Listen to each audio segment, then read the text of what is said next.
আসসালামু আলাইকুম রহমতুল্লাহি ওয়া বারাকাতুহু।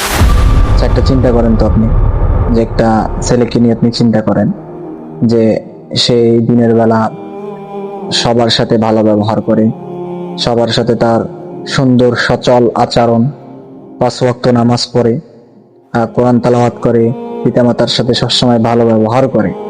অথচ ওই ছেলে রাতে যখন রাত গভীর হয়ে যায়, নির্জন হয়ে যায়, তখন তার কাছে যখন একটি ফোন থাকে, সে ওই ফোনের মধ্যে রাতে যখন শোয় আর দুনিয়ার সবাইকে ভয় করে সে রাতের বেলা শুয়ে গেল। নিজের কামরায় যখন এসে শুইল, তখন সে ফোনে হাত নিয়ে খারাপ ওয়েবসাইটে প্রবেশ করলো, অর্থাৎ পর্নোগ্রাফিতে আসক্ত হয়ে গেল।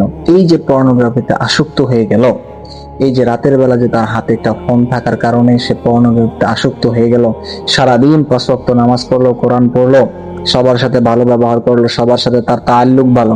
এই রাতের বেলায় যখন সে পর্নোগ্রাফিতে আসক্ত হয়ে গেল, তখন সে মনে করলো যে কেউ মনে হয় দেখতেছে না, এই তো রাত, এখন আমি আমার নিজের ইচ্ছাকে করে দিই, এখন নিজের ইচ্ছা, আমি এখন একটু পর্নোগ্রাফি দেখবো, আমি এখন দেখি।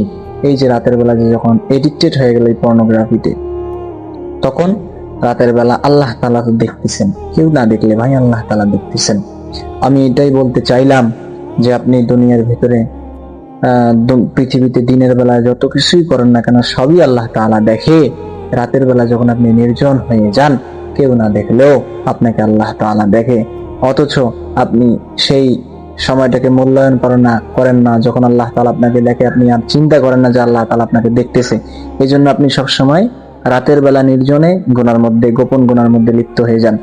যেদিন আপনাকে কিয়ামতের দিন দাঁড় করাবে, আপনার গোপন আমলনামা দেখানো হবে, সেই দিন আপনি ধরা খেয়ে যাবেন আমার প্রিয় ভাই। আমি এই জন্য এই কথাটাই বলতে চাইলাম যে আমরা দুনিয়াতে আসছি, এই দুনিয়াতে আমরা যা কিছু করতেছি না কেন, এই আল্লাহ তাআলা আমাদের সব দেখতেছেন। তো সময় থাকতে আমরা এই গোপন গুনাহ থেকে বের হয়ে আসি। আল্লাহ তাআলা আমাদেরকে হিদায়াত দান করুন।